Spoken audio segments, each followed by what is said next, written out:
மாரிமக மாயம்மா மனக்குறைய தீர்க்கும் அம்மா இருவெள்ளி விரதம் சொல்லி எடுத்து வரோம் முழப்பாரி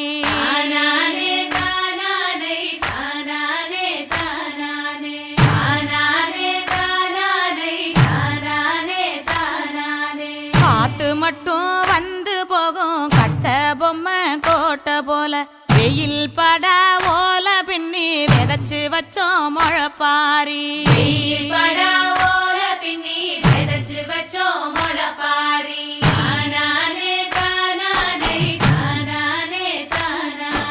நடுவினிலே பொத்தி வச்ச நல்ல நல்ல ஓட்டிலெல்லாம் வித விதமா பயிர் விதைச்சு வெக்காழிக்கு போடுங்கம்மா